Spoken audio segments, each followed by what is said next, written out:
Nous devons ensemble avoir conscience que nul autre que nous-mêmes ne viendra sauver notre nation et que cela exige de chacun de nous une mobilisation tous azimuts.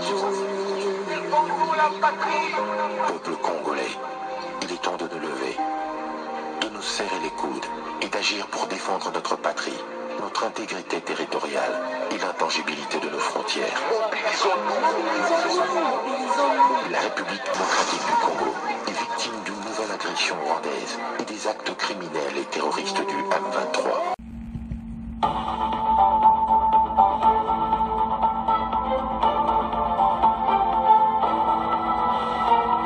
Bonsoir, bonsoir, bonjour, c'est Congo News 24. Bande Konanga, comme toujours avant de commencer notre émission, nous disons merci à Dieu.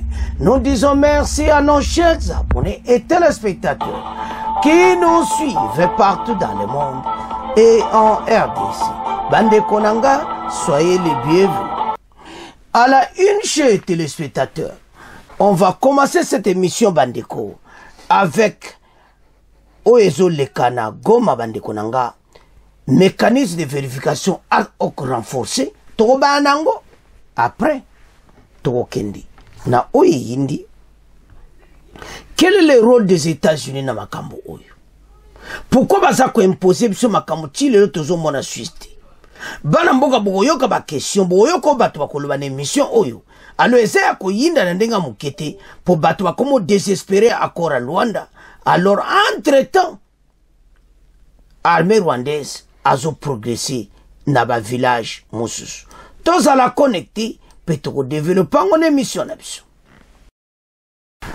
Chers téléspectateurs, émission n'abso bandi et committant tout cela ensemble ma solo ya mboka.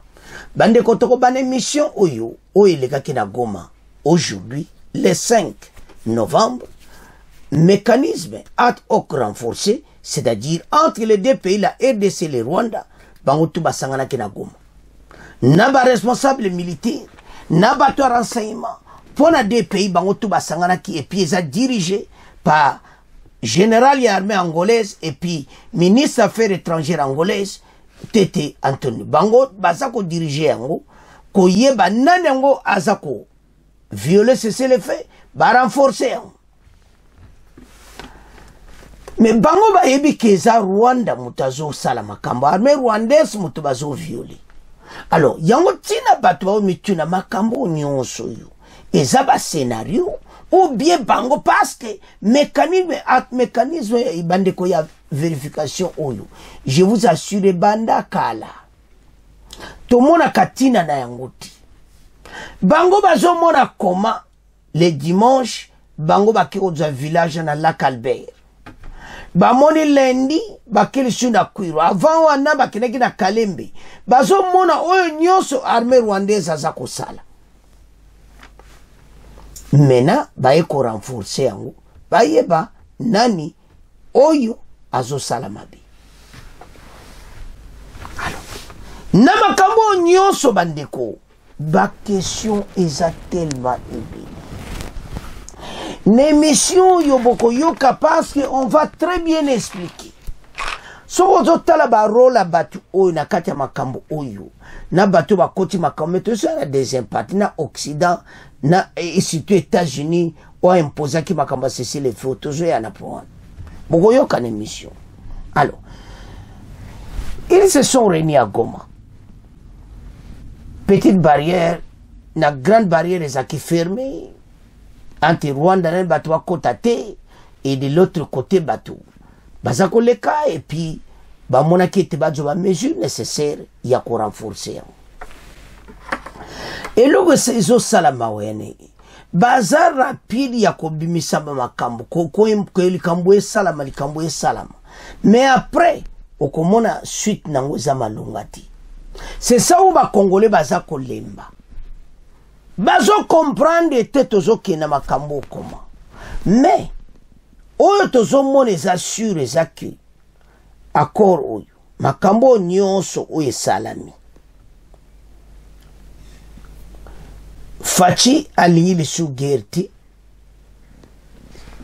bango pe kuna soi-disant au Rwanda pe alobi une photo sola kaka toyokana makambo ici.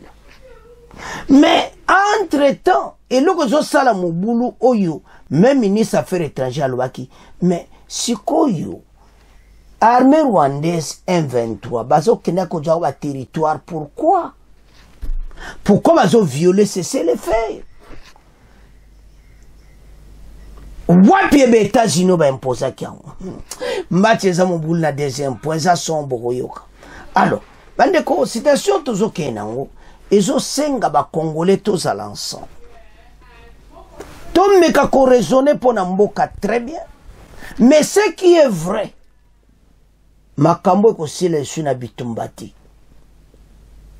Mais lo zo sala mawezani.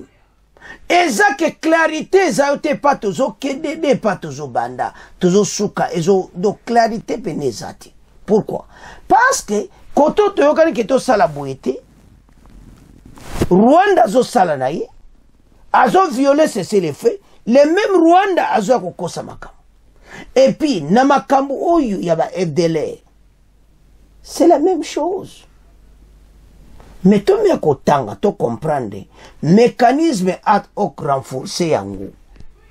Ya cessé les faits oyo na bitumba na est, bango tube expert bazakuna, batala nana zo bebisa, nana zo bongisa te, nani to tanga nana ngo to comprendre bon to développer maso. Quand je vois son otala makambo yo, non, bateau yo, bande ko zo sala pasia. Alors, tango otala au mona clairement il faut bateau yo ba comprendre. Wagner et de son homologue rwandais do bateau nyonso bango bale basanganaki pona kosola makambo oyo. Les mécanismes de vérification renforcés du processus de Luanda a été lancé officiellement ce mardi 5 novembre à Goma, Nord Kivu, entre la RDC et le Rwanda. C'était en présence de la ministre congolaise des Affaires étrangères, Thérèse Kaikwamba, Wagner de son homologue rwandais, Olivier Ndungeye, sous la médiation du chef de la diplomatie angolaise, Tété Antonio. La représentante du secrétaire général des Nations Unies en RDC, Bintou Keita, ainsi d'autres diplomates accrédités en RDC, ont également été associés à ces assises de Goma. Ozoyoka naba diplomate yango tolo ba Occident azana kati ya makambo oyo ndenge zoke.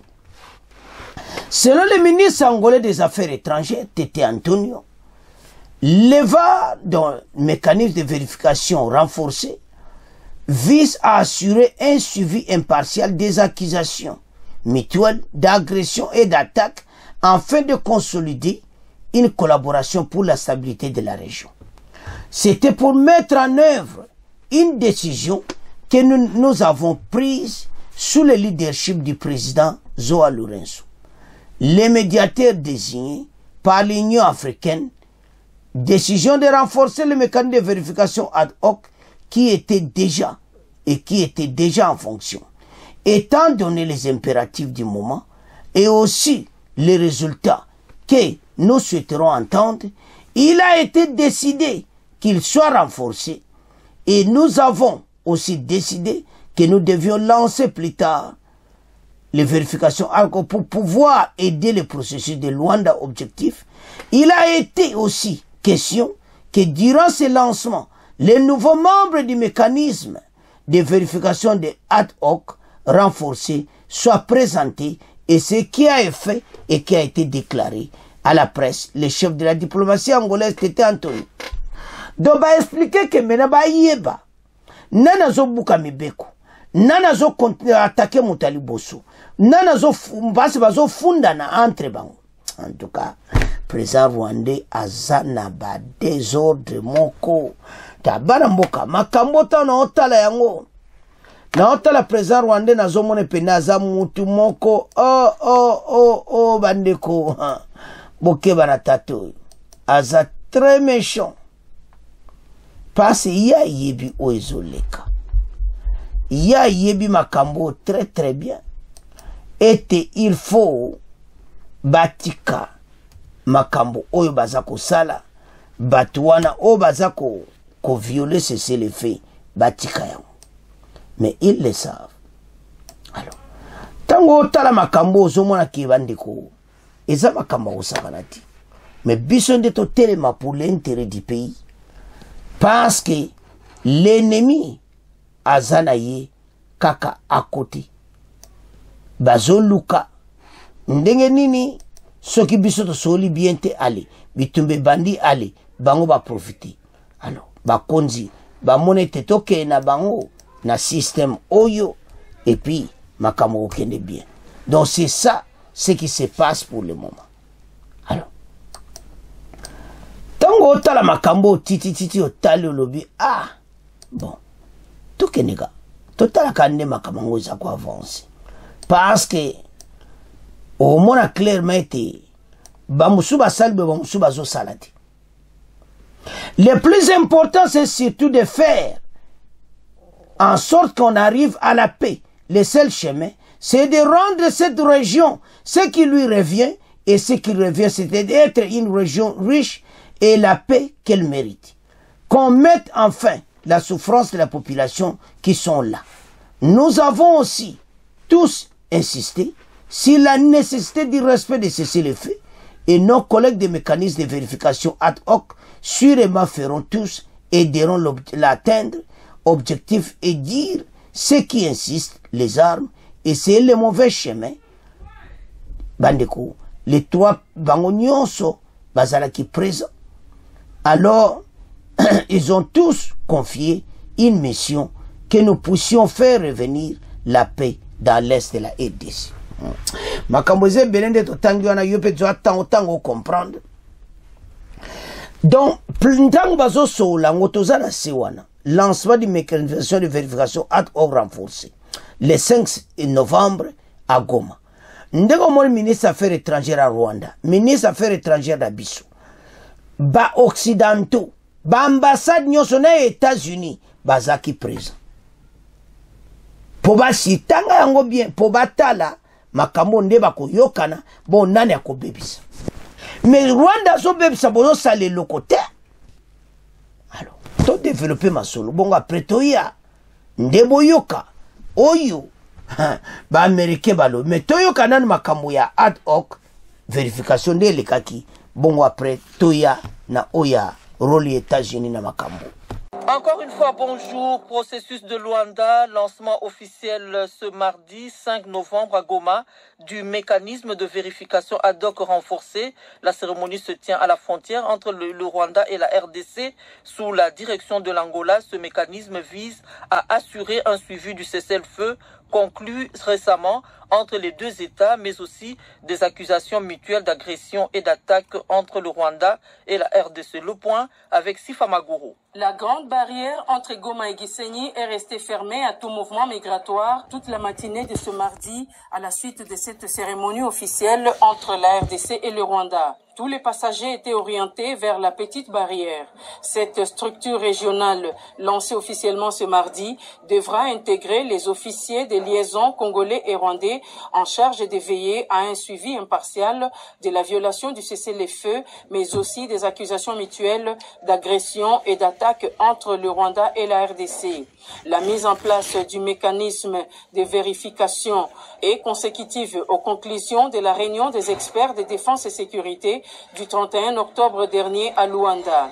La RDC est représentée à cette cérémonie par la ministre des Affaires étrangères, Thérèse Kaikwamba-Wagner, qui est arrivée ce mardi matin à Goma. Signalons que sur terrain, pendant ces temps, des combats opposent toujours les rebelles du M23 soutenus par les Rwandais aux FARDC et groupes armés Wazalendo en violation constante de ces accords de cessez-le-feu.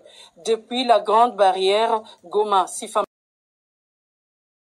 Bandeko tolandi biso nyonso soko zotala dossier oyo bandeko landi ndenge bakutanaki nande basali bamone te bazala besoin pe tellement que oazo fundonga mna bande bitumbate o Wazalendo o M23 o bo mais alors que toyebi na biso bien bolandi même next ndebe expliquer eza bango tu batakaka toujours les wazalendo place dans chaque village pour bango ba récupérer village wana.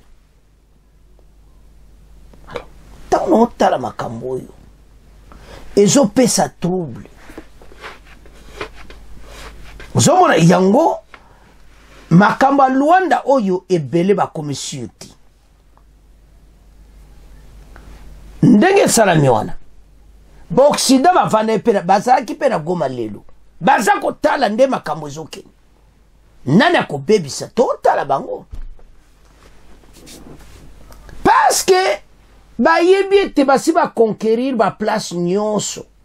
Pourquoi ba yego renforcer encore siko pourquoi kala basala ki onti. Les complices à miyibi, yaba o miyibi, yaba coltan, ba zelinan ba renforcer ba zu. Tanga yepse bino ke makambo eza no makambo na balkanisation ti. Makambo eza ke bango ba zo atako yiba, entre ta masone beta makana Luanda. Kagama continue na batune ko kabola ka ba or ba coltan, entre to continue ka masolo, to tourner en rond. To ke diete wana point.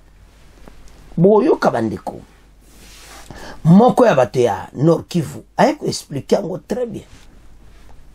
Boyo kabandeko en tout cas makamusi photo zongo sérieux ndenga lobby parce que so tala kora Luanda oyo M23 zoloba ke makamwana Luanda etalibisote fachi dede makutana kina Museveni bakamuto yebisaki fachi ebimba yako sala interview na ba journaliste européen boyoka nde Museveni alobi bolandango boyoka Museveni alobi boyoka mpe na extrait oyo alobi ke ba M23 wana bane pa okende bango bako vanda wana te bako kende epana bango banana oba okende pana nzambe preza Uganda do alobi ngana nde ya mukolo Rwanda wana zo yiba na ozonga ne pana nzambe ya wana yebiseki fatike makambo ezo sina mfatia bonga na yo kionde olobi donc alobi siko vérité alobi batona nyonso be bazo batuni bango ba journaliste bamba gaye baba ni na bi bakovana na bango kunati ba okende para bango bon boyo wakane extro to kotia wana Museveni mutalobi bolanda ngo très bien tango ndeko ya Nord Kivu za ko expliquer makambo.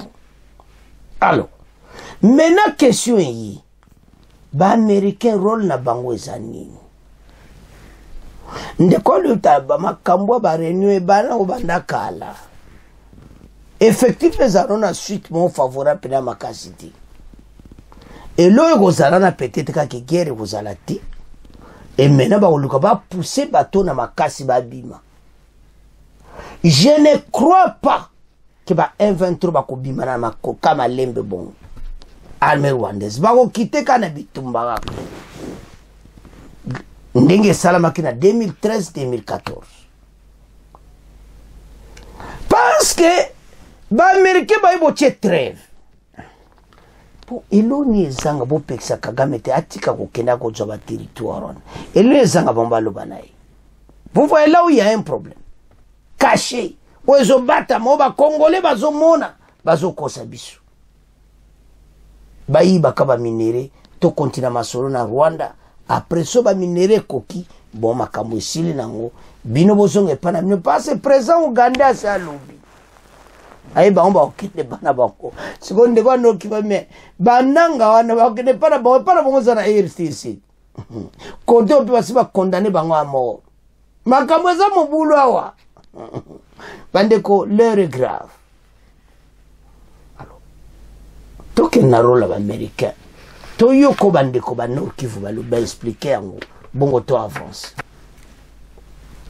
parce ndeko yo Achille Kapanga avocat, il est analyste indépendant expert dans le domaine de la sécurité aza avocat pe aza expert na domaine ya nini abandi na ko expliquer si le FDLR du Rwanda convenu comme un plan de désengagement. Aïba FDL raconte bazakana bangote, bazo yé bate comment la progression de Réveil TV malgré les cessez-le-feu bazo continue kozoga zoga. Cet accord n'est la validé des ministres des Affaires étrangères des deux pays lors de la prochaine réunion le 16 novembre. Alors, sikoyo, tant que la makamboyo, les présidents américains, tant que salaki cessez-le-feu, c'est Kagame yoka kibango. Et le nezanga yé président américain pour yé comme doit diriger Mikolo ti Trump a koza musana janvier. Pour ngana olingaga Trump ale kaboli misanga so bat musuba lina mo Trump te. Pour Trump a beta ne karaba makambo tu ba yako chab so ba pression ti. To koza libre. Alors, les présidents américains ba signer makamunyon so parce que ba lingé salama avant Joe Biden abima na maison pas c'est-à-dire dossier silignonso yake na ye président muso akoti. Alors maintenant question bazo tuna ndeko alobi ke RDC za pays ba imposa kabiso makambuti ba ela sabiso ba yo bine fo sala boy. Voilà la situation. Alors tant otala lancement mécanisme oyo na otala ba américain vous pouvez imposer tout ceci. Kagame koyo kabino. Alors, namakambo nyonso eza problématique. Alors, tolanda extrait oyo, bongo to avance. Les cessez-le-feu de Luanda violés par le M23.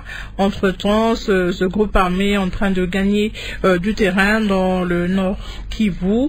Ce matin, on a appris qu'il y a eu des affrontements entre ces rebelles et les Wazalendo. Comment on peut expliquer cette situation? Bon, au fait, moi je pense que quand on doit parler de ce le fait, c'est beaucoup plus théorique que pratique. C'est sur les papiers, c'est sur les lèvres, c'est des réseaux sociaux, alors que sur le terrain, on vit autre chose. Donc cette instabilité aussi joue beaucoup sur des situations qui ne sont pas régulières dans notre pays. Et ma quatrième observation, il a dans ce sens ici. Pourquoi notre pays doit toujours faire l'objet des gestions par des situations qui sont venues de l'extérieur? Donc la RDC en elle-même n'est pas capable de s'imposer. Vous partez de Sun City, on va vous amener, je ne sais pas, à Nairobi, tantôt on va vous amener à Kampala, on va vous amener à Luanda aujourd'hui. Mais la RDC, pourquoi tout cela? Seulement en RDC où les questions profondes de la République doivent être traitées à l'extérieur du pays. Donc chez nous, on n'est pas vraiment en mesure de nous organiser pour dire non, non, cette fois-ci, on met fait à ceci. Donc, autant de questions qui font un peu mal. Pour dire quoi? Vous avez parlé de Kamand qui est pris, Walikal, où on avance et qu'on sort. Nous disons que c'est un peu trop. Le chef de l'État était dernièrement à Kampala. Il a rencontré le président Museveni. Ils ont échangé avec lui. Mais rappelez-vous, madame, quelques jours après, c'est monsieur le président Museveni qui recevait certains journalistes étrangers qui lui ont posé certaines questions par rapport au M23. Sa réponse était claire. Le M23 ne veulent pas venir partager le pouvoir en RDC. Ils veulent juste rentrer chez eux. Mais moi, je me pose une question. Où sont-ils pour qu'ils viennent encore en RDC? Où est Nanga et son équipe? Ils sont en RDC, non? Alors, quand on dit qu'ils veulent rentrer chez eux c'est où? Et ils sont où? En train de progresser. Mais c'est un peu complexe là. C'est flou quoi. La situation est floue. Donc on vous dit que ces gens ne veulent pas autre chose que rentrer chez eux. Entre-temps, ils sont chez eux, mais ils sont en train de progresser. Ce sont des points d'interrogation. Alors, le politiciens... Entre-temps, il y a Luanda, le processus de Luanda qui se poursuit. À un moment, ça bloque, à un moment, ça se débloque. Luanda, c'est sur des papiers dans les réseaux sociaux, madame. Là, vraiment, il faut que je vous dise ça. Il ne faut rien attendre de Luanda, depuis que ça a commencé, on est où? Et la personne, comme je vous ai dit, le chef de l'État lui-même a été dessus de certaines attitudes. Il a révoqué la personne qui est son envoyé spécial dans cette question-là, a été révoqué. Mais nous, en tant qu'analystes, en tant que notables de la région Nord, nous devons nous poser mille et une questions. Et là, on doit répartir même des Vicelel. Comment Vicelel, qui était aussi l'envoyé spécial du chef de l'État dans beaucoup de questions, comment il est parti? Le second, la même chose. Alors, le troisième sera qui? Ce sera comment? Et entre-temps, on sera en train d'aller où? Voilà des questions profondes que nous devons nous poser. Donc, brièvement, je pense qu'il faut beaucoup réfléchir et surtout être sérieux. Et nous dire que non, la question nous concerne, nous Congolais. Compter beaucoup plus sur l'extérieur, c'est perdre le temps. Luanda. Vous remettez en question les négociations de Luanda. Elles n'ont pas commencé aujourd'hui. et n'ont pas commencé aujourd'hui. On peut mieux dire que le San City, ça a évolué, ça a abouti. On a eu 1+4, les gens ont commencé quand même à vivre. Mais il y a quand même des avancées, parce que déjà les deux pays ont convenu d'un plan de désengagement des forces et des neutralisations des FDLR. C'est vrai qu'on attend la validation des ministres, la validation par les ministres des Affaires étrangères des deux pays. Madame, est-ce que vraiment Kagame, il est étranger pour nous les Congolais? Depuis qu'il a fait partir Mobutu, il a fait tuer le président Laurent Désiré Kabila, et là où nous sommes aujourd'hui. Donc nous devons toujours continuer vraiment à croire à Kagame, avant qu'on soit distrait. On peut croire quoi à Kagame, qui vous donne la parole avec la main gauche et la main droite est en train de tuer. C'est connu. Donc il n'y a pas moyen. Il faut que nous puissions réfléchir, non, quelles sont les stratégies qu'on peut mettre à pied par rapport à ça. Et là, j'avais dit une seule chose, madame, c'est par là que je vais te conclure ma première observation. J'avais dit que la question de notre pays a 3 dimensions. C'est cette question sécuritaire. Il y a les dimensions internationales, les dimensions régionales, sous-régionales et les dimensions nationales ou bien internes. J'ai toujours répété, notre pays, sur le plan international, comment on nous considère, nous, les Congolais? Quand on voit un politicier congolais, on voit un citoyen congolais, on le prend pour qui? Ce sont eux qui décident sur le sort du monde. Imagine même la traite qu'on est en train de vivre aujourd'hui à Kanyabayonga, Lubero là-bas. Ce sont les États-Unis qui nous l'avaient imposé. Donc il faut croire qu'il y a des États qui imposent leur mot sur ce monde. Entre-temps, je suis en train de citer les États-Unis. Maintenant, les États-Unis là, nous Congolais, comment ils nous considèrent? Est-ce que nous sommes vraiment des personnes sur qui les États-Unis peuvent compter pour faire quoi? Et d'autres États européens? C'est un partenaire, un pays partenaire qui propose, qui apporte sa contribution pour le retour de la paix. En RDC, vous ne voyez pas ça sous cet angle? Madame, si j'ai fait beaucoup dire, on nous a amené la MONUSCO qui a fait plus de 20 ans. C'est pareil, c'est presque le même jeu. La MONUSCO a fait plus de 20 ans, avec tout ce qu'elle avait comme arsenal et consorts. Est-ce que la paix a été imposée? Non. Voilà pourquoi nous devons réfléchir. Et si je dois maintenant partir de l'aspect régional sous-régional, les pays africains, on a eu les militaires de l'EAC, le militaire de... Beaucoup sont venus. Même le chef d'État a dit qu'ils allaient entrer par Bunagana. Ça n'a pas été le cas. Maintenant, sur le plan national et interne, nous sommes où?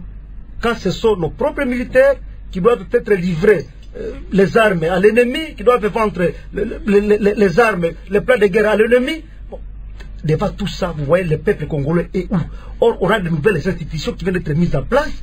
Les institutions qui faisaient l'espoir du peuple congolais, malheureusement, l'espoir est en train de s'envoler, madame. Merci. Ah, bandeko avocat pénal lobby. Nanor qui voisin expert na sécurité. A expliqué très bien. En tout cas, tout peut se foutre. Il y a le poney accord à Luanda, on est en Kaboui. C'est-à-dire le problème qui est là, tout est clarifié bandeko bazolande mission. Accord à Luanda, ba olexale ba benda kabilo na bango. Bakana wonyonso. Bolandi ndebe expliquer na pour Museveni. Comment batuni yo? Masolo bosola na fachi et tout ça. Ben me ba 1-23 kuna bazo continue ko toka ba territoire bi ba ko vanda kuna ndi. Ba okende pa na bango. Ndeko coup d'espérance mais ba okende pa na bango baba nanga tous ces gens baza ba congolais ba okende wapi. Ba ombe kuna RDC kutu. Ndeto yebiso nyonso. Baza déjà condamné à mort. Donc ce qu'on zotala bien et un scénario mokaka. Boye bo timoli bokena. Parce que mbala oyo Kagame penda nduki. Et ça va non pour la libérer. Akoyele suba 1-23 mususuti. C'est ça le problème Fachalo Baki. Tout si ça m'a cambo na source. Que baye la suba 1-23 mususuti. Voilà place au tokom. To landi biso nyonso. To yakana be mission pour vous partager, pour comprendre. Ndeko avocat spécialiste a expliqué très bien. Donc Batouana ba yakina manka kapona ba minire ba monte ba kena ba mboko tuna walikale côté ba territoire riche. So ba yibi ba ke maweza ke il continue à tuer. C'est ça le mal que tous en a besoin ba kende noki. Quand ta oyo bazo sala kuna ça fait mal, il continue à éliminer les gens. bandeko na makambo nyonso loto osenga en tout cas congolais nyonso akota makambo parce que tolandi biso nyonso donc ezana bango ya moni fachi FARDC batuna bolandi na FARDC azawa mais biso ebike FARDC azasiba wazalendo bazawa mais pourquoi bazobunda te pona bamboka wana mesure peut-être oui balibo bunda na minote ba wazalendo basala tuka ba pekisa ba omba gagne mais ba OK na ba selon le chef de l'état guerre biso to gagne est-ce que ba américain ndeto bakoko saka fatikabo parce que c'est très dangereux engagement na ki biso total canon to kondi mangote et là to bana armée na biso bazala prudent okoki jamais kozana confiance ya bateau baza proche de président rwandais parce que balobaka vérité te to se retrouver dans une situation difficile. Mais ce qui est vrai, Ezaki Bakokende. On pense que mon Museveni à l'Obiam. Bolandi. Bakokende pas na bango. Ah. Oyo, Rwanda ki. Bobo musu wana. Elebindeko wana. Ya avocat. Et bomba bana badwa musoza ba Congolais bakemboka na bango wana. Alors, na ba situation nyonso. Tozo ça ba Congolais nyonso. Parce que belle bazokena ko rejoindre Batouana. Kokeno ko toke sens unique. Parce que bateau mende bazo conception ba mero voilà et qu'aussi la bongoti. Bako doit décision parce que bango l'armée rwandaise F23 ba lingo bima bongo tango bima na mobulu na bitumba ante tabazo benda kaba orba kolta bazo yi. Voilà les stratégies. Donc, on se retrouve les sous-suna.